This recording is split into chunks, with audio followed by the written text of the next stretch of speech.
এইখন চৰকাৰে নিজৰ ৰাজহুৱা ধন হৰাট কৰিবৰ কাৰণে মুখ্যমন্ত্ৰীয়ে খুৰা খুৰে টকা চৰকাৰী টকা ৰাজভঁৰালৰ টকা বিভিন্ন হিতানত তেওঁলোকে খৰচ কৰিছে।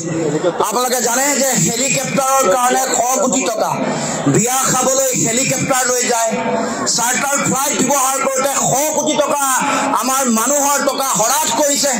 বিভিন্ন অনুষ্ঠান বিভিন্ন ভিন্নধৰ্মী ধৰ্মী অনুষ্ঠান আয়োজন কৰোঁতে 100 কোটি টকা আমাৰ জনতাৰ টকা হৰাট কৰিছে। এডভাৰটাইজমেন্ট দিয়াৰ নামত 100 কোটি টকা হৰাট কৰিছে। আপোনালোকে জনসংযোগত যদি RTI মানে দেখিব যে কিমান 100 কোটি টকা হাজাৰ কোটি টকা তেওঁলোকে এনেকৈ এডভাৰটাইজমেন্ট দিয়াৰ নামতে তেওঁলোকে উলিয়াই পঠাইছে। কিন্তু আমাৰ যিসকল সমাজৰ যিসকল মূল কাম কাজৰ লগত জড়িত হৈ থকা অংগনবাদী কৰ্মী বা সহায়িকা, ইয়াত আপোনালোকৰ কাষতে NHMৰ যিসকল কৰ্মচাৰী তেওঁলোকে নিজৰ প্ৰাপ্য অধিকাৰৰ কাৰণে সংগ্ৰাম কৰি আছে।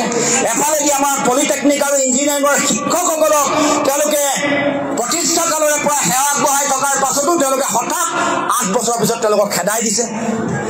এই যে অগণতান্ত্ৰিক যিটো চিন্তা, আমাৰ ৰাইজক নিজৰ অধিকাৰ দিয়াৰ কাৰণে তেওঁলোকে যিটো দায়িত্ব পালন কৰিব লাগে, গণতান্ত্ৰিক যিটো দায়িত্ব পালন নকৰি কেৱল মাত্ৰ ভোগ বিলাস আনন্দত মত্ত হৈ ৰাজহুৱা ধন তেওঁলোকে যে হৰাট কৰিছে, এই কথা ইতিমধ্যে সকলোৱে দেখিবলৈ পাইছে। গতিকে এই কথাৰ প্ৰতিবাদ হ'ব লাগিব। এই যিটো তেওঁলোকৰ দৃষ্টিভংগী, যি অসমতা তেওঁলোকৰ গোটেই সমগ্ৰ কথা বতৰা আৰু কাম কাজত তেওঁলোকে আমাৰ যিসকল কৰ্মচাৰী আছে তেওঁলোকক তেওঁলোকে প্ৰাপ্য অধিকাৰ নিদিয়ে, কিন্তু তেওঁলোকৰ নিজৰ স্বাৰ্থত ভোট কিনিবৰ কাৰণে তেওঁলোকে বিভিন্ন টকা পইচা তেওঁলোকে বিতৰণ কৰি থাকে। আমি এই প্ৰতিবাদ চলি ক'ব খোজো যে মাননি নহয়, পাব লগা প্ৰাপ্য দৰমহা পাব লাগে। উচ্চতম ন্যায়ালয়ে যিটো কথা কৈছে যে পাব, যি কাম কৰে কামৰ উপযুক্ত মৰ্যাদা আৰু উপযুক্ত মজুৰি তেওঁলোকে পাব লগা দৰমহা পাব লাগে, সেই চিন্তাই তেওঁলোকক এই দায়িত্ব চৰকাৰে পালন কৰিব লাগে। গতিকে আমি আপোনালোকৰ এই সংগ্ৰামৰ লগত আছো। সংগ্ৰামী ৰাইজ, আমাৰ সন্মানীয় অংগনবাদী, সন্মানীয় সহায়িকা বা সন্মানীয় কৰ্মীসকল, আপোনালোকক সকলোকে মই এটা কথাই ক'ব খোজো, যি সময়ত এইখন চৰকাৰে নিজৰ ৰাজহুৱা ধন হৰাট কৰিবৰ কাৰণে মুখ্যমন্ত্ৰীয়ে খুৰা খুৰে টকা চৰকাৰী টকা ৰাজভঁৰালৰ টকা বিভিন্ন হিতানত তেওঁলোকে খৰচ কৰিছে। আপোনালোকে জানে যে হেলিকপ্টাৰৰ কাৰণে 100 কোটি টকা বিয়া খাবলৈ হেলিকপ্টাৰ লৈ যায়, চাৰ্টাৰ ফ্লাইট ব্যৱহাৰ কৰোঁতে 100 কোটি টকা আমাৰ মানুহৰ টকা হৰাট কৰিছে। বিভিন্ন অনুষ্ঠান বিভিন্ন ভিন্নধৰ্মী অনুষ্ঠান আয়োজন কৰোঁতে 100 কোটি টকা আমাৰ জনতাৰ টকা হৰাট কৰিছে। এডভাৰটাইজমেন্ট দিয়াৰ নামত 100 কোটি টকা হৰাট কৰিছে।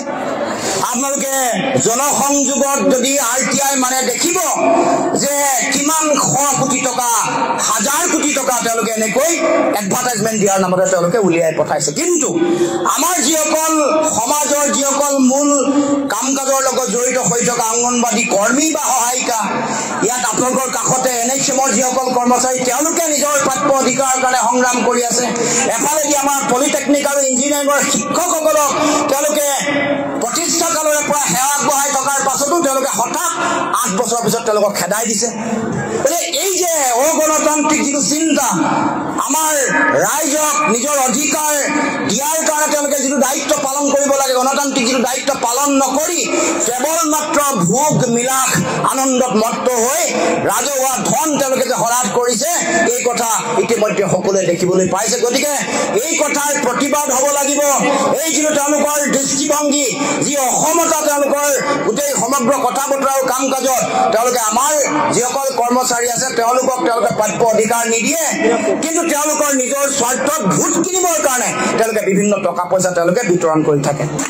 আমি এই প্ৰতিবাদ চলি ক'ব খোজো যে মাননি নহয়, পাব লগা প্ৰাপ্য দৰমহা পাব লাগে। উচ্চতম ন্যায়ালয়ে যিটো কথা কৈছে যে পাব, যি কাম কৰে কামৰ উপযুক্ত মৰ্যাদা আৰু উপযুক্ত মজুৰি তেওঁলোকে পাব লগা দৰমহা পাব লাগে, সেই চিন্তাই তেওঁলোকক এই দায়িত্ব চৰকাৰে পালন কৰিব লাগে। গতিকে আমি আপোনালোকৰ এই সংগ্ৰামৰ লগত আছো।